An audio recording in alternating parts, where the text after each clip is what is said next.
All right, everyone, welcome back to the Kyle Anslone Show. We have another jam-packed full episode of important stories to talk about on today's show. At the top of the news list, what we have to talk about is the possibility that Trump would launch a war with Iran when he takes office. Now, this may sound absurd. What would Donald Trump go to war with Iran for? Well, we had to look back at decades of U.S. foreign policy building towards this.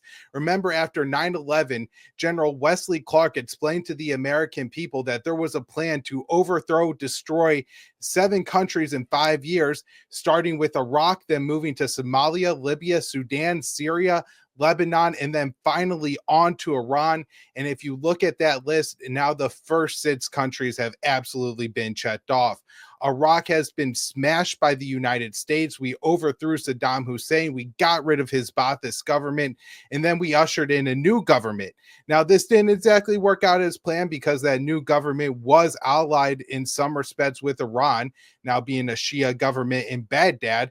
But at the same time, that country was overthrown, and we made sure that the government that's in place now won't stand up to Israel, won't stand up to Netanyahu, won't stand up to Tel Aviv as Saddam Hussein would. It's important to remember that that was one of the few countries that ever actually attacked Israel was Saddam Hussein's Iraq, and now that country is while somewhat tied with Iran, mostly a sock puppet of the Americans. Moving on, you look at Somalia, which is an absolute failed state. Mogadishu, it only controls a small section of what is the geographic borders of Somalia. A large portion of the country is ruled by Al-Shabaab, and then other sections of the country are broken off and independent. Libya is an absolute failed state after Barack Obama led the revolution of Al-Qaeda, bin Ladenites against Muammar Gaddafi. And Sudan was not only broken into 2 states, but both of those states are now in the midst of a civil war themselves. Over the past year, Israel has absolutely pummeled Lebanon and beaten Hezbollah, and this has created a situation where now the only country left on that list is Iran. And so Trump, as you know, he celebrates himself as one of the most, if not the most pro-Israeli president in American history. When you look at that list of 7 countries that Israel wanted the United States to take out in 5 years, yeah, it took a lot longer than they wanted, but now it seemed they had their sights on Iran. And even just this week, or actually last week, Netanyahu gave an address in English, surprisingly, but he said it was to the the Iranian people. And in that address, Netanyahu said that regime change is coming to Iran and a lot closer than we think. And so maybe the reason that Netanyahu thinks this is he's been in a lot of contact with Donald Trump. And we have this brand new article from the Wall Street Journal that came out over the weekend. Trump team weighs options, including airstrikes to stop Iran's nuclear program. And I want to read a couple very important quotes from this article. The first, the military strike option against nuclear facilities is now under more serious review by some members of his transition team who are weighing the fall of the regime of President Bashar al-Assad, Tehran's ally in Syria, the future of U.S. troops in the region, and Israel's decimation of the regime's proxy militias of Hezbollah and Hamas, Iran's weakened regional position, and recent revelations of Tehran's burgeoning nuclear work have turbocharged sensitive internal discussions, transition officials said. Deliberation on the issue, however, remains in the early stages. And so this is incredibly important. We now have a report from a mainstream American media outlet telling us that the Trump transition team, maybe not Donald Trump himself, is discussing the possibility of striking Iran. So if this actually happens, if the United States decides to go ahead and strike Iran, this would mean a major, major war in the Middle East. Now, another point on this to mention, of course, is they keep saying that Iran is making nuclear weapons, and that's why we have to do this. And it's very important to say that the Iranian government, the U.S. intelligence community, the U.S. Department of Defense, and the UN's International Watchdog for Nuclear Weapons, the IAEA, have all said that Iran isn't making nuclear weapons. But still, that's not what this is about. This is about the Washington, Tel Aviv assets seeing an opportunity, a weakened Tehran, and going to make a strike. We have this quote from the Wall Street Journal article from Mark Dubowitz, who is, of course, the chief executive of the Foundation for the Defense of Democracies. And he is somebody who's not only in regular contact with Trump aides, but is one of the biggest Iran hots in Washington. And what he says is, if you were going to actually do something to neutralize the nuclear weapons program, this would be it. And so he's saying this is the time to act. Iran and their allies in the region are weakened, and this is the time that we can strike Iran without having to worry about major repercussions. Now, I think he's probably wrong about that. While Hezbollah is weakened, it is not absolutely broken. The Shia militias still exist in Iran, and of course, the Houthis in Yemen. Now, there are reports out this week that Israel is actually thinking of conducting major air raids over Yemen, I guess, to try to weaken the Houthis. And the United States just this week struck what it said were command and control centers in Yemen's capital city, and this included the Yemeni Ministry of Defense. And so it does seem that, while Yemen may not have been on that original list, the Houthis ultimately ending up being in control of Yemen and being willing to stand up against Israel makes them, I guess, the 8th country now added to this list. Now, moving on, what does President Trump actually think? This is what his transition team is talking about. He gave an interview to Time magazine this past week when he was receiving his Man of the Year award from Time magazine, and he was asked this question from the interviewer: Iran recently plotted to have you assassinated. What are the chances of going to war with Iran during your next term? And of course, this is an absolutely loaded question. We don't know that Iran tried to assassinate Donald Trump, but this is the way it's always presented to him. And there's a lot of concern, of course, that by surrounding himself with Iran hearts like Marco Rubio, like Mike Waltz, that of course the president is going to end up hearing these narratives, but it's also being fed to him through these questions in the mainstream media to really reinforce it that, of course, everybody knows that Iran tried to assassinate you, Mr. President.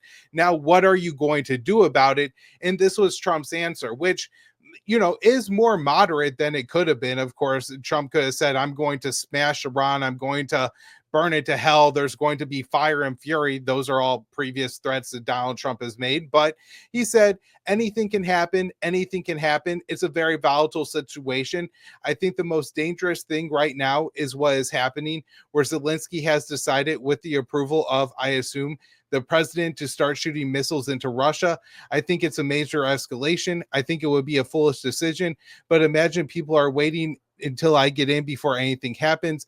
I think it's a very smart to do that. And so, what Trump is saying is anything could happen. He doesn't know. He tries to redirect the question towards Ukraine. And all this is good. Again, that Donald Trump isn't saying that he's going to strike Iran, but that he's not actually dismissing this is problematic. Now, we do have to talk about that attempted assassination on Trump's life, because I think this could be one of the most likely things that ultimately drives Trump to strike Iran. Everybody knows that Iran isn't trying to make nukes. Yes, the Israelis have been talking about Netanyahu is standing up there with his bomb at 95% 5% complete 2 decades ago. Nobody believes that, but Trump might actually believe the Iranians are trying to kill him. And there's this tweet that was put out by Ken Silva. He's one of the great reporters that we have, and one of my colleagues at the Libertarian Institute. And he said, I've read some dubious criminal complaints before, but this is truly one to behold. It's not even a manufactured plot. The FBI's basis for claiming an Iranian assassination plot against Trump comes from one of the defendants in charge of the case, who was essentially acting as an FBI informant over the phone in Iran. The Iranian informer said that the Iranian Revolutionary Guard official told him in September to focus on assassinating Trump. The FBI admits this guy is a liar, but concluded it appears he was telling the truth about Trump. And so this is just what they wanted to be. And they wanted to be set up so that Trump eventually goes to war with Iran. And this is the pretext to make it happen. Again, the situation in the Middle East, while Israel has scored some major victories recently, that doesn't mean that the tensions, that the height of the fighting, the risk of a major war in the Middle East is really any lower than what we had before in this situation. And in fact, it may be higher because Netanyahu isn't the kind of man, Joe Biden, the American establishment, and Donald Trump, these are not the kind of men to say, oh, we just scored a major victory over our opponents. We're not going to lord it over them. We're going to realize that the situation in the Middle East is now more favorable towards us geopolitically, and we're going to try to establish and set in the status quo. No, we see Israel moving into Syrian territory. We're going to talk about that shortly. We see, Israel heightening tensions in Lebanon, continuing to break the truce, and Netanyahu talking about regime change in Iran. This is, of course, all meant to continue to raise the temperature of the escalations in the Middle East. Now, let's move on and get into Trump's statement on the situation in Syria, where it looks like outside actors are going to start carving up the Syrian state. Let's listen to Trump's take on that. Nobody knows who the other side is, but I do. You know who it is? Turkey. Okay? Turkey's the one behind it. He's a very smart guy. They've wanted it for thousands of years, and he got it.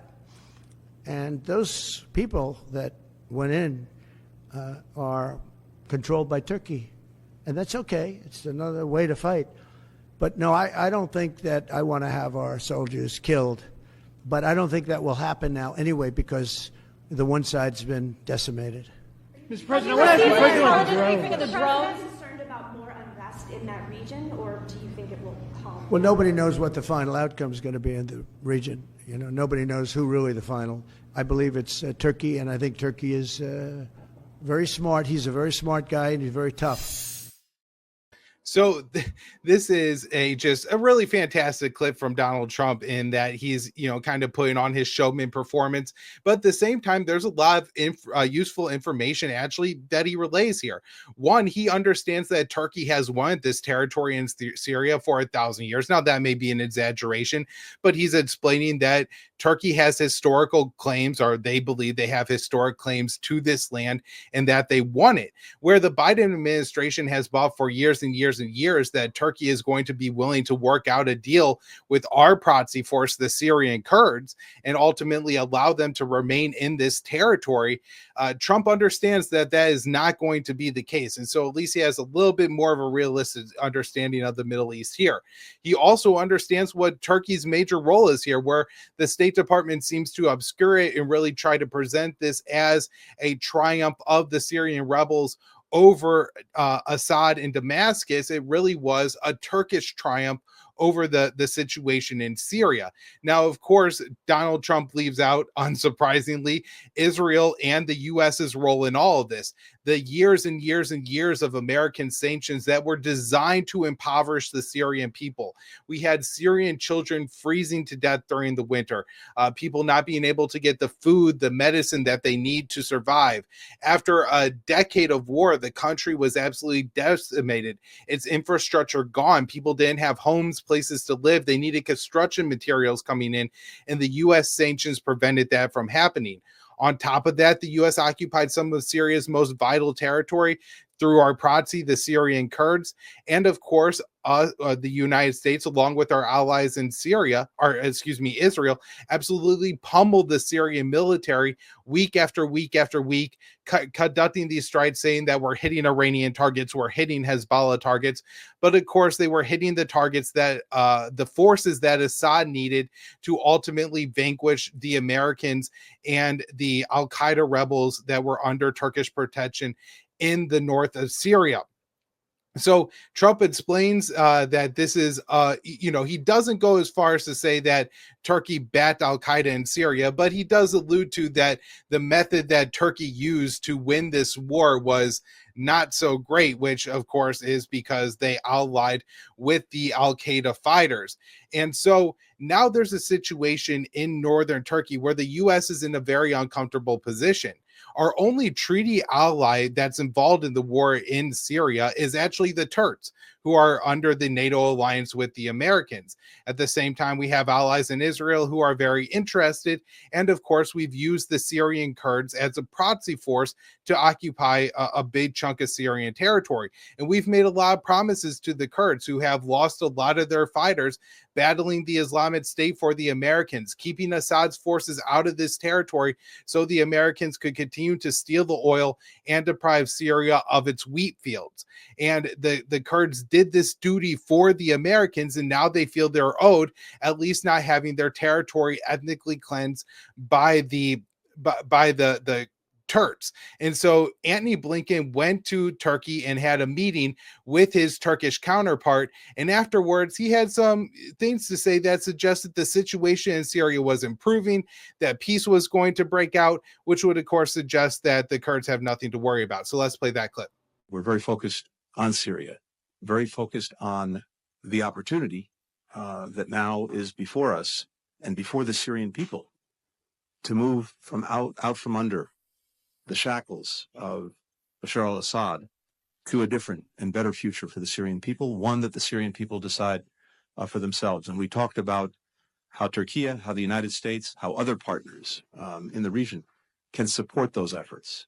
And I think there's broad agreement on what we would each like to see going forward, starting with the interim government in Syria, one that is inclusive and non-sectarian, one that protects the rights of minorities and women, one that preserves institutions of the state and delivers services to the people, one that deals with any chemical weapons it may find to secure them and appropriately destroy them, one that rejects any alliances with extremist groups, and, of course, one that does not pose any kind of threat to any of Syria's neighbors. There is, I think, growing consensus on what many of us would like to see, because it's the best way to realize the aspirations of the Syrian people.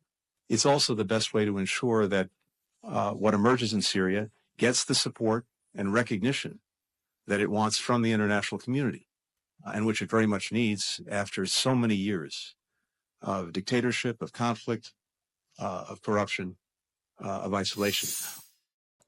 So here we had the U.S. Secretary of State explaining why what happened in Syria, the fall of Bashar al-Assad, was a good thing because it's going to potentially usher in a new, better area for the Syrian people. Now, one of the main problems with that is when he talks about what he wants for Syria, he's saying he wants a regime that rejects chemical weapons, that isn't sectarian, that has rights for minorities and women, that rejects terrorism. Well, those were all things that Bashar al-Assad did. To the extent that he couldn't provide services to the Syrian people was largely because of the dirty war launched upon his government by the Americans, and then the subsequent economic war that the U.S. waged against Syria. And so that's the reason for that. The one point there, the one thing he does say about Syria that I do think is true, more so under HTS, under the Al-Qaeda linked fighters that now rule Damascus than Bashar al-Assad, is that Syria doesn't pose a threat to its neighbors. Of course, there's an asterisk behind that. He's really talking about certain neighbors, and that certain neighbor is, of course, Israel. The leadership of HTS has repeatedly said, even as Israel is now pummeling the country they now control, 800 plus Israeli strikes, massive strikes, some of the strikes so large they show up on the Richter scale. Israel is just decimating Syria and its previous weapon stores. And you have the new leadership of Syria saying, we don't want to fight with the Israelis. We're okay with the Israelis. We don't present a threat to the Israelis. And so, I really think that's meant to, in part, be a message to Washington. Look, you could remove the sanctions on Syria. You could take Harit Tahrir al-Sham, HTS, the Al-Qaeda linked group that now has controlled Damascus, off of the terror list. You could remove Abu Mohammed al-Jawlani, the Al-Qaeda linked terrorist, the former fighter of Al-Qaeda in Iraq. You could take the $10 million bounty off his head that the State Department currently has, because look, I'm not a threat to Israel. I have no desire to attack Israel whatsoever. And I got to say that this is very concerning that the Americans, that the Biden administration is particular, they're going to take the bait on this issue. They're going to buy what Jolani is selling. And there's a real risk here that this ends up blowing up quite literally in the faces of Americans with jihadist threats coming to the United States. In the 1990s, the U.S. supported jihadist groups fighting in Eastern Europe during the breakup of Yugoslavia and the wars there. And ultimately, it was some of those terrorist organizations that a generation or just a few years later ended up becoming bin Laden's men who'd helped to orchestrate and carry out the 9/11 attacks on the United States of America. So this is a very real threat. We have to remember history repeats itself, and backing these jihadist groups is extremely dangerous. But Blinken and the State Department seem to be full on it. Now, of course, the bigger picture here, and one of the other things I want to focus in on, is that it seems like the Kurds are really going to be the losers in this war. Next up here, we had this article from Fox News. The headline is, Turkey seeks to purge pro-U.S. Kurdish force that helped defeat Islamic State in Syria. And Fox News reports, just hours after meeting with Secretary of State Antony Blinken and discussing the fight against the Islamic State, Turkey's foreign minister sent a shocking message to Washington by saying his country's goal to eliminate the main fighting force of the Syrian Kurds, which defeated ISIS in tandem with the United States. And I mean, this is, first of all, should be a huge slap in the face to White House, right? We have one of our NATO allies essentially rebuking the U.S. policy in this group that we have propped up for in Syria and saying we're going to eliminate them, we're going to remove them from these lands. This is a huge slap in the face to Washington, but I'm sure the Biden administration is just going to take it. Now, we just have, right before I went on to record this show, some breaking news from the Wall Street Journal, and that is apparently this plan from Turkey has escalated, and it now looks like they are actually going to invade Syria in these Kurdish lands. So according to Turkish media, the foreign minister said in a live TV broadcast that the elimination of the YPG is Turkey's strategic goal. And in the article, it explains, U.S. fears military buildup by Turkey signals preparations for incursion into Syria. And senior U.S. officials say Turkey and its militia allies are building up forces along the border with Syria, raising alarms that Ankara is preparing for a large-scale incursion into territory held by American-backed Syrian Kurds.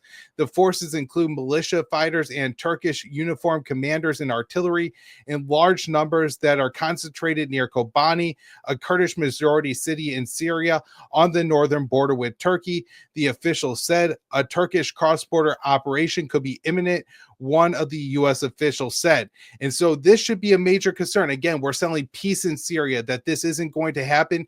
And now one of our allies is about to go in and lop off a huge chunk of the Syrian state.